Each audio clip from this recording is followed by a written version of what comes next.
What if you could get paid this week, not next month, not after building an audience of 10,000 people, not after launching a product this week using a skill you already have or one you could learn in the next 30 days? Most conversations about making money online are filled with hype. Dropshipping, crypto trading, selling courses, print on demand. And while some of those can work for some people, they all share one major problem. They take a long time to generate your first dollar. They require upfront investment, and most people who try them give up before seeing any return. Freelancing is different. Freelancing is the one method that consistently works for beginners, for career changers, for stay-at-home parents, for students, and for professionals who want to earn more on the side. It works because it is the simplest value exchange on the internet. You have a skill, someone needs that skill, and you get paid. No warehouses, no algorithms, no audience required. In this video, we are going to break down exactly how freelancing works, why it is the most proven path to making real money online, and the specific steps you need to take to go from zero to your first paid client. We will also look at real examples of people who have done this, not influencer success stories, but ordinary people with ordinary starting points who figured out the game. By the end of this, you will have a clear roadmap. Not a vague idea, an actual plan you can act on today. The core of freelancing. Let's start with what freelancing actually is, because there is a lot of confusion around the word. Freelancing means selling your skills or services directly to clients on a project or contract basis, without being employed full-time by any single company. You are essentially running a one-person service business. You decide what you offer, you decide who you work with, and you decide what you charge. The global freelance economy is worth over $1.5 trillion. That is not a typo. Over 64 million Americans alone did some form of freelance work in the past year. Platforms like Upwork process billions of dollars in freelancer payments every year, and skilled freelancers in fields like development, design, copywriting, and consulting regularly earn between $50 and $150 per hour. What makes freelancing particularly powerful for beginners is the speed.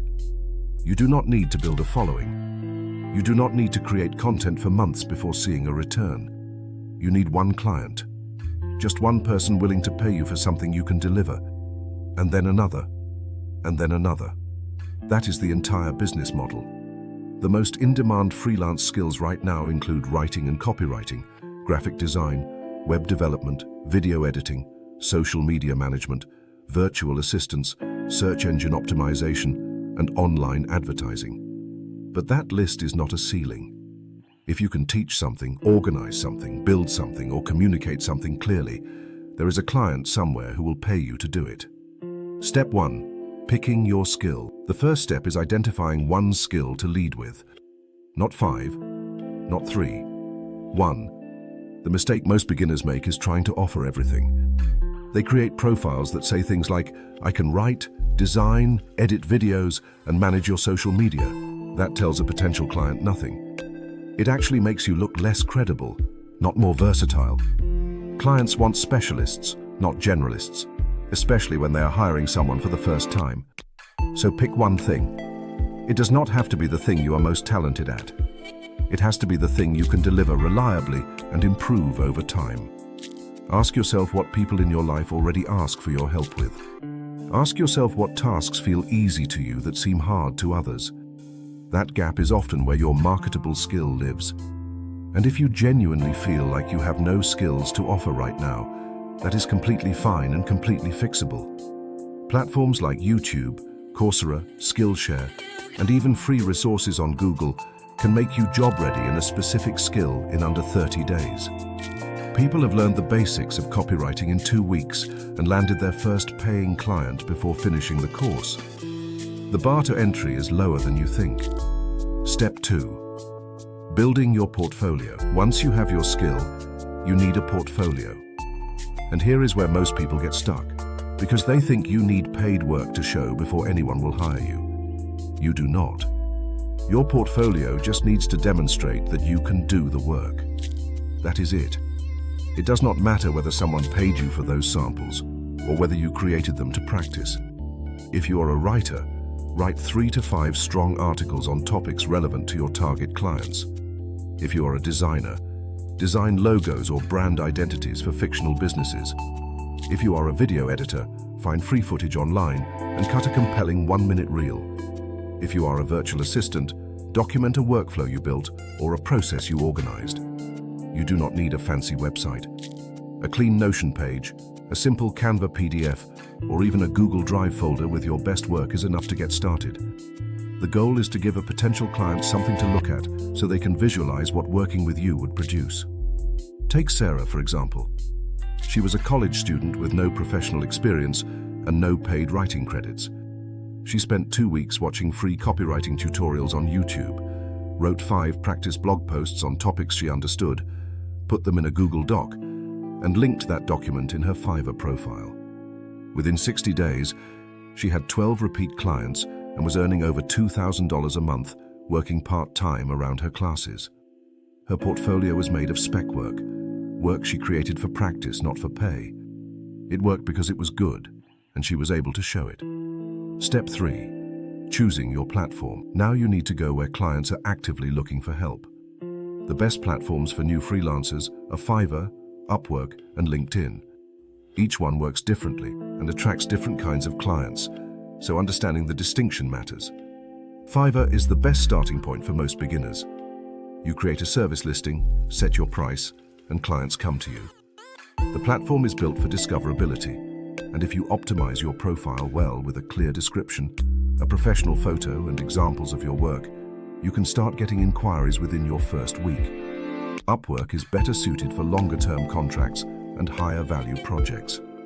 Clients post jobs and you submit proposals. The competition is higher, but so are the rates. Once you have a few reviews, Upwork can become a very consistent source of income. LinkedIn is the most underused platform for freelancers.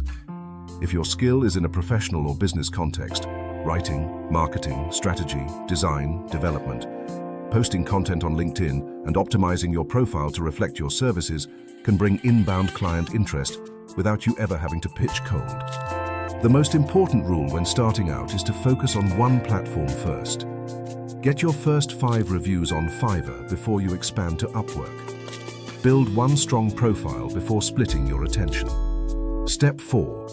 Landing your first client. Getting your first client is the hardest part, and it is also the part most people overthink. Your first proposal does not need to be clever. It needs to be clear. When you reach out to a client or respond to a job posting, acknowledge the specific problem they are trying to solve. Show a relevant sample or idea that demonstrates you understand their needs, and make one specific offer with a clear deliverable and a price. Keep it short.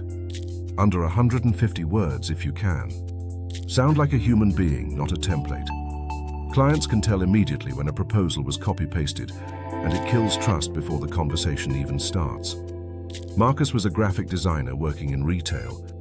He hated his job, but did not believe clients would pay him for design work without a formal degree or agency background. He created a Fiverr profile offering logo design starting at $50. He sent his first proposal on day 1 and landed his first client on day 4. By month 3, he had enough recurring work to leave retail. Today, his freelance design studio does 6 figures a year. His first client came from a 5-sentence proposal. Step 5. Delivering and scaling. Once you land your first client, your entire focus needs to shift to one thing: delivering work that exceeds their expectations. One genuine 5-star review is worth more than 100 cold pitches. Clients who trust you come back. They refer you to other clients. They become the engine of your growth without you having to do any additional marketing. After your first few successful projects, you raise your rates. You start saying no to low-budget work. You narrow your niche so you become known for a specific type of result rather than general services. You build a personal brand over time, a reputation that brings clients to you instead of the other way around. The most successful freelancers do not hustle harder. They get better, they get clearer about who they serve, and they let their results do the selling.